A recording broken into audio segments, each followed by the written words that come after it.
नमस्कार, शाम के 7 बजने को हैं। आप देख रहे हैं आज तक। आपके साथ मैं हूं चित्रा त्रिपाठी। वक्त है देश तक का और बड़ी खबर के साथ इस बुलेटिन की करेंगे हम शुरुआत। तीसरे चरण के चुनाव से पहले प्रधानमंत्री नरेंद्र मोदी की ताबड़तोड़ रैलियां लगातार जारी हैं। पीएम मोदी ने आज पश्चिम बंगाल, जहां पर लोकसभा की 42 सीटें आती हैं, पूरे 7 चरणों में वहां पर लोकसभा के चुनाव हो रहे हैं। बिहार, जहां की 40 सीटें आती हैं, और उत्तर प्रदेश, जहां पर 80 सीटें आती हैं, वहां पर रैलियां की हैं। प्रधानमंत्री ने अपनी रैलियों में न सिर्फ विरोधियों पर करारा हमला बोला, बल्कि एयर स्ट्राइक का मुद्दा भी जोर शोर से उठाया और कांग्रेस पार्टी पर बोला है हमला।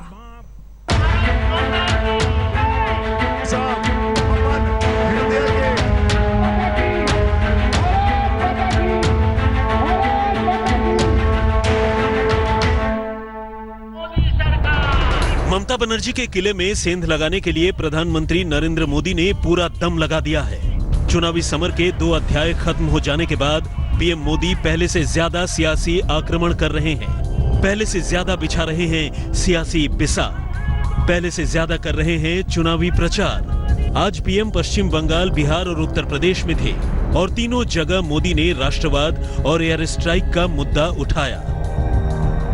देशभक्ति की राजनीति क्या होती है, ये आपने पहले उरी के हमले के बाद देखा और बाद में पुलवामा हमले के बाद भी देखा। जब हमारे सपूतों ने पाकिस्तान में घुसकर आतंकवादियों को साफ किया, तब दीदी उन लोगों में से थी जिन्होंने इसका सबूत मांगा। जैसे हमारा सैनिक वहां बम फेंक रहा था और आप यहां तालियां बजा रहे थे, खुशी हुई। पीएम मोदी सबसे पहले पश्चिम बंगाल के बुनियादपुर में थे। यहां से उन्होंने ममता बनर्जी पर करारा हमला बोला। पश्चिम बंगाल में इस बार कुछ बड़ा हो रहा है। क्या बड़ा हो रहा है, कैसी लहर उठी है, वो आपका ये स्नेह, ये विश्वास दिखा रहा है। पीएम मोदी बार बार कह रहे हैं कि पश्चिम बंगाल में बीजेपी अब की बार ममता बनर्जी का करेगी बंटा था, इसलिए ममता बनर्जी पर पीएम चुन चुनकर हमला कर रहे हैं। स्पीड ब्रेकर दीदी को अब के बाद समझ आ जाएगा कि जनता के साथ गुंडागर्दी करने का, उनके पैसे लूटने का, उनका विकास रोकने का नतीजा क्या होता है। पीएम मोदी ने घोटालों का जिक्र करते हुए ममता बनर्जी को घेरने की कोशिश की। बंगाल से पीएम पहुंचे बिहार और यहां उन्होंने आरजेडी और कांग्रेस पर संयुक्त हमला बोला। बिहार में मंच पर मुख्यमंत्री नीतीश कुमार भी थे। यहां से नीतीश ने लालू राबड़ी परिवार पर जमकर हमला बोला। 15 साल का मौका मिला है, पति पत्नी राज का 15 साल, और 15 साल में बिहार का 1 साल का बजट क्या होता था, 24,000 करोड़ रुपए से भी कम। और आपने हम लोगों को जिम्मेवारी सौंपी और अब बिहार का बजट 2 लाख करोड़ रुपए से भी ज्यादा होता है। इसके बाद पीएम पहुंचे यूपी के एटा। पीएम ने यहां सीधे तौर पर एसपी बीएसपी पर करारा हमला किया। 23 मई दिन गुरुवार ये फर्जी दोस्ती फिर से टूट जाएगी और इस दिन बुआ और बबुआ। एसपी बीएसपी की दोस्ती टूट जाएगी या रंग लाएगी, ये तो बाद में मालूम चलेगा, मगर इतना जरूर है कि जैसे जैसे चुनाव आगे बढ़ रहा है, घमासान भी बढ़ता ही जा रहा है। आज तक ब्यूरो। वैसे ऐसा नहीं है कि अकेले पीएम मोदी ही ताबड़तोड़ रैलियां कर रहे हैं। राहुल गांधी और प्रियंका गांधी ने भी प्रचार में अपना पूरा जी जान लगा रखा है। आज प्रियंका 2 दिनों के दौरे पर वायनाड पहुंची तो बिहार के सुपौल में राहुल गांधी ने प्रधानमंत्री मोदी पर जमकर निशाना साधा। सत्ता से बीजेपी को उखाड़ फेंकने के लिए भाई बहन की जोड़ी ने जान लगा दी है। राहुल गांधी और प्रियंका गांधी जनता की नब्ज टटोल रहे हैं। राहुल आज बिहार के सुपौल में थे। यहाँ राहुल ने एक बार फिर पीएम मोदी पर वही पुराना आरोप मढ़ा। जो बिहार से चौकीदार बनकर जाता है वो ईमानदार होता है, मगर ये जो व्यक्ति है नरेंद्र मोदी जी देश का चौकीदार कहता है, मगर सचमुच में ये अनिल अंबानी का चौकीदार है।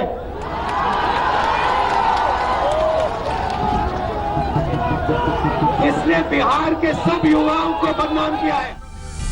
राहुल को लगता है कि चौकीदार वाले बयान से वो इस बार की चुनावी जंग फतह कर लेंगे, लेकिन दूसरी ओर प्रियंका गांधी भी राहुल गांधी के वार की धार को तेज कर रही हैं। देखिए, प्रियंका आज केरल के वायनाड में थी। प्रियंका ने आज राहुल गांधी को लेकर बहुत सारी बातें कही और पहली बार राहुल की बात करते हुए वो भावुक हो गई। And over the last 10 years, he has faced a massive personal attack from his opponents. At the age of 21, when my brother was studying in Harvard University, my father was assassinated. My brother and I were shattered. But even in that moment of shattering, he said to me that he had no anger in his heart. Priyanka Gandhi ने राहुल गांधी की उस सोच का जिक्र किया जिसमें उनके कहने का अर्थ ये था कि राहुल किसानों के बारे में बहुत सोचते हैं। आपको बता दें कि राहुल गांधी अमेठी के अलावा वायनाड से भी चुनाव लड़ रहे हैं। वायनाड में 23 अप्रैल को मतदान होने हैं, लेकिन मतदान से पहले प्रियंका 2 दिनों के लिए वायनाड पहुंच गई। प्रियंका का पूरा जोर है कि वायनाड से राहुल गांधी भारी मतों से जीतें। राहुल वायनाड से जीतेंगी या नहीं, ये तो 23 मई को मालूम चलेगा, मगर इतना जरूर है कि प्रियंका गांधी के चुनावी समर में उतरने से कांग्रेस को जरूर लग रहा है कि प्रियंका कांग्रेस के लिए कमाल कर देंगी। आज तक ब्यूरो। वायनाड में प्रियंका गांधी से आज तक संवाददाता मौसमी सिंह ने बातचीत की है। सुनिए, राहुल गांधी की जीत को लेकर, कांग्रेस की रणनीति को लेकर प्रियंका गांधी वाड्रा की ओर से क्या कुछ कहा गया। हमारे साथ प्रियंका गांधी वाड्रा है, कांग्रेस के महासचिव, आइए उनसे बात करते हैं। प्रियंका, वायनाड आप आई है, क्या आपको लगता है वायनाड में मुकाबला मुश्किल है? जीत कैसी रहेगी? नहीं, I think the people of Wayanad have given me so much love and affection, and this is obviously an expression of support for my brother. So I'm very happy and privileged to be able to be here. आज बहुत emotional speech दिया आपने, आज बहुत emotional speech थी। You said that you want to tell about your brother. Was that important, that emotive appeal? Yes, I think it's very important because I think a lot of propaganda has been spread about him and people don't know who he really is, and I thought it's important for the people of Wayanad to know who he really is. Amethi से सीधा वायनाड आ रही है, क्या अमेठी की जीत पर बादल छाए हुए हैं इसलिए वायनाड? क्योंकि बार बार बीजेपी यही बात। अब बीजेपी का काम है कहना, बिल्कुल ऐसी कोई बात नहीं है।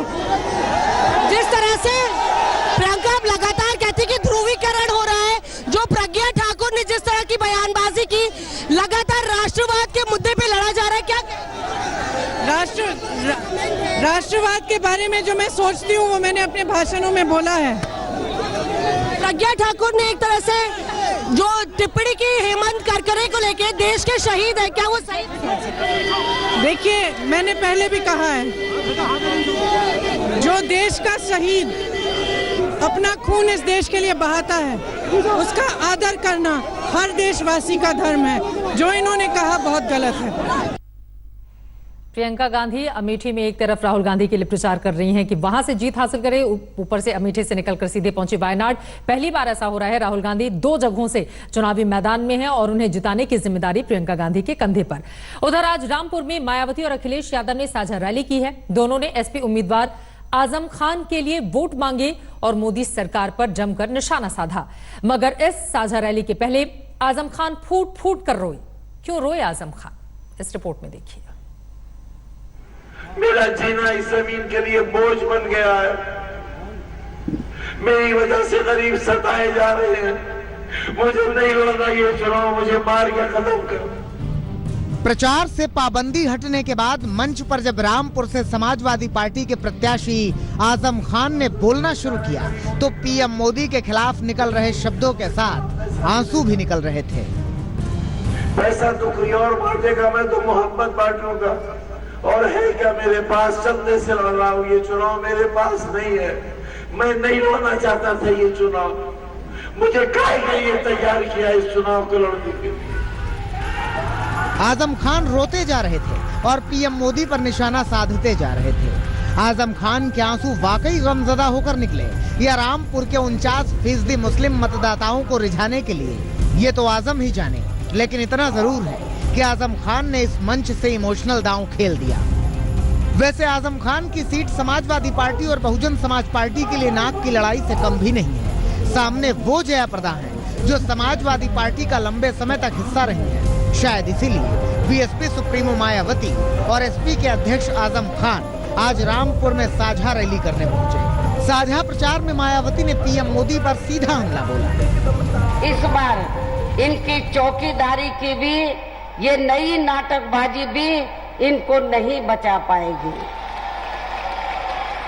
जिसे अब ये लोग इस चुनाव में जबरदस्ती देश में आम जनहित से जोड़कर इसको अपने राजनीतिक लाभ के लिए बुनाने में लगे हैं, जिसमें इनको किसी भी कीमत पर कामयाबी मिलने वाली नहीं है। इसी मंच से अखिलेश यादव ने भी मोदी सरकार पर करारा हमला बोला। भारतीय जनता पार्टी ने जितने जुमले छोड़े हैं, अगर एक भी पूरा हुआ तो बताइए आप। जो लोग पुराना घोषणा पत्र भूल गए 2014 का, तो वो 2019 के संकल्प पत्र का क्या करेंगे?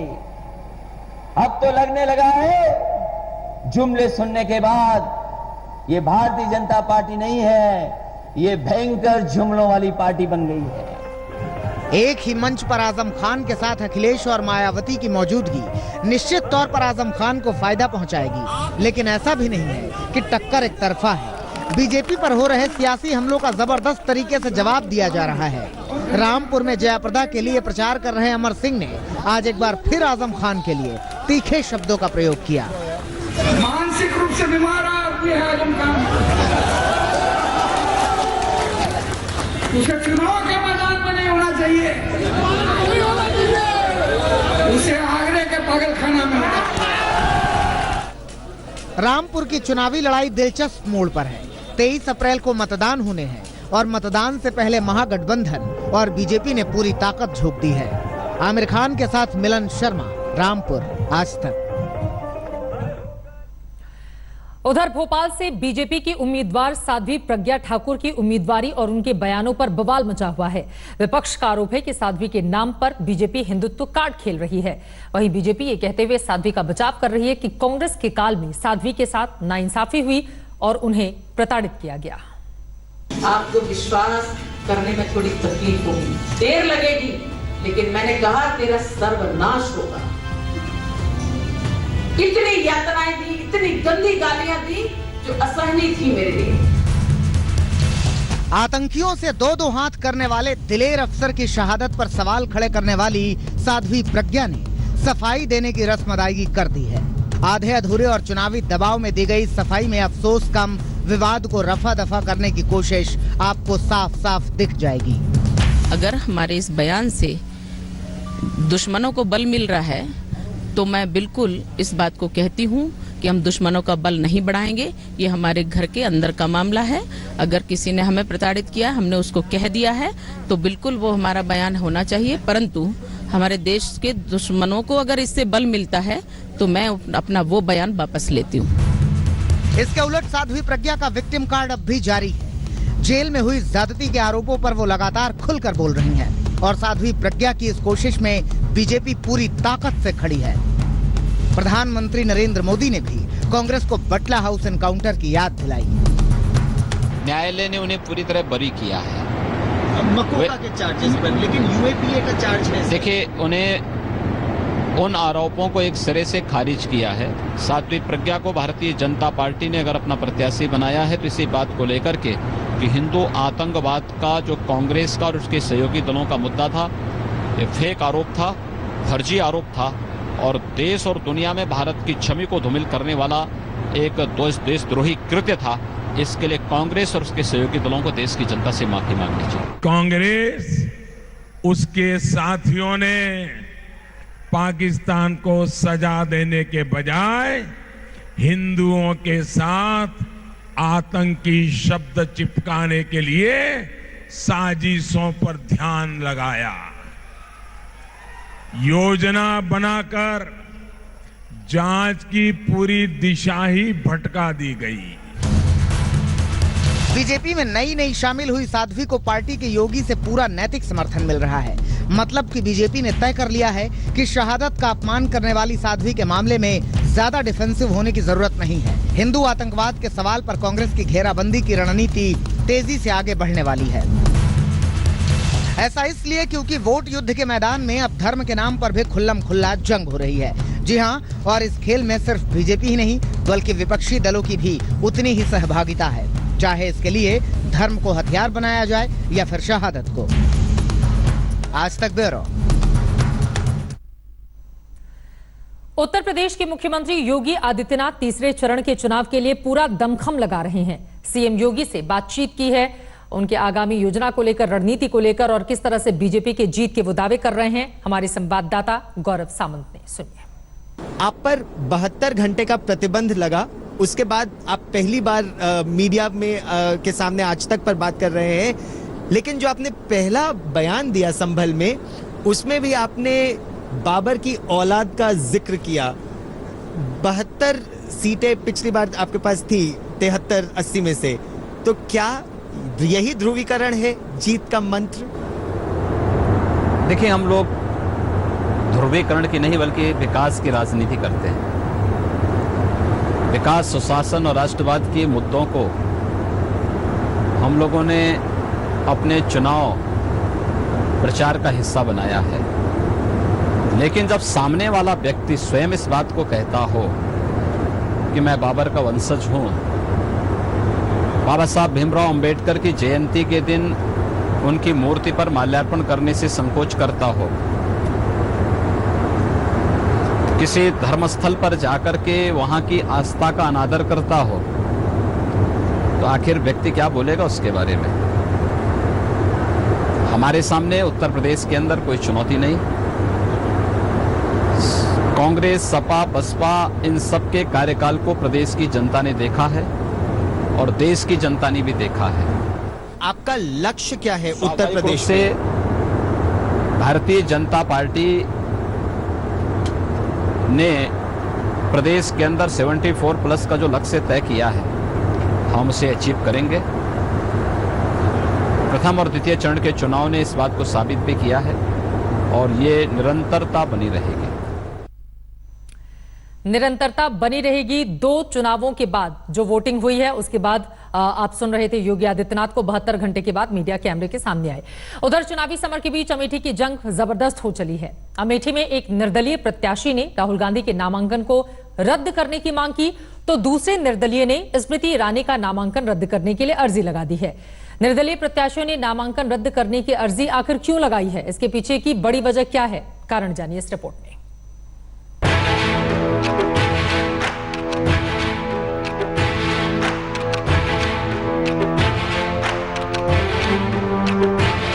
पूरे जोशो खरोश के साथ 10 रोज पहले राहुल गांधी अमेठी से नामांकन भरने पहुंचे थे पूरे परिवार के साथ। लेकिन 10 दिन के बाद राहुल गांधी के नामांकन को रद्द करने की मांग उठी है। अमेठी से निर्दलीय उम्मीदवार ध्रुवलाल ने राहुल का नामांकन रद्द करने की मांग की। ध्रुवलाल ने दस्तावेज पेश करके राहुल गांधी की नागरिकता पर सवाल उठाए हैं। ध्रुवलाल ने राहुल के ब्रिटिश नागरिक होने और राहुल की डिग्री को लेकर सवाल उठाए हैं। हमारी तरफ से आपत्ति है, उनके निवास के बारे में हमको कुछ जानकारियाँ मिली कि वो अदर स्टेट के हैं, इंडियन के नहीं हैं। उसमें मैंने जानकारी की, उसमें जानकारी में कुछ पेपर्स मिले, इससे मैंने आपत्ति की। ध्रुवलाल का पूरा आरोप समझिए। 2004 के चुनावी शपथ पत्र में राहुल ने कहा था कि बैकऑफ्स लिमिटेड नाम की कंपनी में निवेश किया था उन्होंने। 2005 की इस कंपनी के एनुअल रिटर्न में कंपनी के कागजात में राहुल गांधी की नागरिकता को ब्रिटिश बताया गया है। डॉक्यूमेंट जो उन्होंने इंग्लैंड में सबमिट की थी बैकऑफ कंपनी के रेस्पेक्ट में, उस कंपनी में उन्होंने अपनी नागरिकता ब्रिटिश सिटीजनशिप दिखाई थी और उस आधार पे हमने रिटर्निंग ऑफिसर साहब को कहा कि आप उनसे ये पूछा जाए कि उनकी नागरिकता क्या है, वो कागज किन परिस्थितियों में इशू हुआ था जिसमें उनकी नागरिकता ब्रिटिश दिखाई गई थी। इसके अलावा 2004 से अब तक के चुनावों में दायर शपथ पत्र के आधार पर राहुल की शैक्षणिक योग्यता पर भी सवाल उठाए गए हैं। कहा गया कि 2004 में राहुल ने कहा था कि 1989 में राहुल ने 12वीं की और कैम्ब्रिज यूनिवर्सिटी से 1995 में एमफिल की डिग्री ली। 1994 में रोलिंस कॉलेज ऑफ फ्लोरिडा से ग्रेजुएशन किया। 1995 में डेवलपमेंट इकोनॉमिक्स में ट्रिनिटी कॉलेज से एमफिल किया। लेकिन 2014 के चुनाव में उन्होंने बताया कि उन्होंने डेवलपमेंट स्टडीज में एमफिल किया। तो क्या राहुल को याद नहीं कि उन्होंने कौन सी डिग्री ली है? राहुल गांधी के नामांकन और उनकी नागरिकता पर सवाल उठा तो निर्वाचन अधिकारी ने राहुल के वकील से जवाब मांगा, लेकिन राहुल के वकील ने ये कह दिया कि इस विषय पर अभी उनके पास कोई जानकारी नहीं है, लिहाजा उन्हें जवाब देने के लिए 22 अप्रैल तक का वक्त दिया गया है। बीजेपी ने इसे बड़ा चुनावी मुद्दा बना दिया है। लिमिटेड है, उस कंपनी के डॉक्यूमेंट्स जो वहां सरकार के सामने जो सबमिट किए गए, उनमें राहुल गांधी जी के नाम एक ब्रिटिश नागरिक के तरह तहत दिखाया गया। क्या सवाल यह है, क्या राहुल गांधी उस समय ब्रिटिश सिटीजन बने थे? क्या यदि ब्रिटिश सिटीजन वो बने थे, ये भारत के कानून के उल्लंघन है। राहुल की नागरिकता और डिग्री पर सवाल उठे तो बीजेपी हमलावर हुई, मगर अमेठी में ही निर्दलीय प्रत्याशी रोहित कुमार ने स्मृति ईरानी की डिग्री पर सवाल उठाकर उनके नामांकन को रद्द करने की मांग की है। अब देखना यह है कि स्मृति ईरानी और राहुल गांधी अपने ऊपर उठे सवालों का क्या जवाब देते हैं। अमेठी से आलोक श्रीवास्तव के साथ आज तक ब्यूरो। आगे बढ़ते हुए कुछ दूसरी खबरों का हम रुख करेंगे। नारायण दत्त तिवारी के बेटे की मौत की गुत्थी उलझ गई है। पोस्टमार्टम रिपोर्ट के बाद पुलिस का शक अपनों पर ही है। क्राइम ब्रांच ने आज रोहित की पत्नी, भाई और नौकरों से इस पूरे मामले पर पूछताछ की।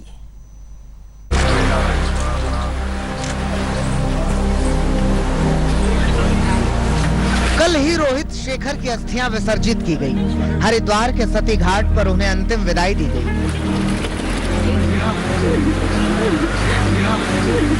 आप एक बात वही, मैरिज के पहले दिन के बाद से ही तनाव रहे हैं। पत्नी के आंसू थम नहीं रहे थे, मां फूट फूट कर रो रही थी। और एक दिन बाद ही दिल्ली पुलिस रोहित के घर पहुंच गई। रोहित मरा नहीं बल्कि मारा गया। शक के घेरे में सभी हैं, उनके घर वाले भी हैं। आज सुबह क्राइम ब्रांच ने घर पहुंचकर रोहित की पत्नी अपूर्वा शुक्ला और घर के नौकरों से पूछताछ की।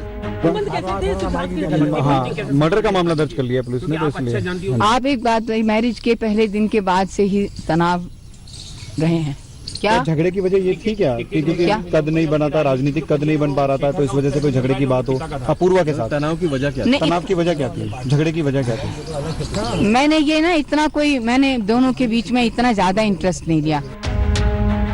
अब सवाल यह है कि आखिर रोहित को किसने मारा, कैसे बिस्तर पर वो बेजान पड़े मिले। 3 दिन पहले ही रोहित की लाश उनके बिस्तर पर मिली। घर में पत्नी भी थी, माँ भी साथ ही रहती थी। शक के घेरे में सब है। शक नंबर 1, सिद्धार्थ रोहित के भाई कत्ल के वक्त घर पर मौजूद थे। शक नंबर 2, अपूर्वा शुक्ला रोहित की पत्नी कत्ल के वक्त घर पर मौजूद थी। शक नंबर 3, घर के नौकरों पर। उसके पति से मैंने कभी उसको नाराज होते ही नहीं देखा। पोस्टमार्टम रिपोर्ट के मुताबिक रोहित की मौत नेचुरल नहीं है। वो ना तो नशे की ओवरडोज का शिकार थे और ना ही उनके खून में कुछ संदिग्ध पदार्थ मिला। रिपोर्ट के मुताबिक शेखर की मौत दम घुटने से हुई। संभव है तकिए से सांस रोककर उनकी जान ली गई।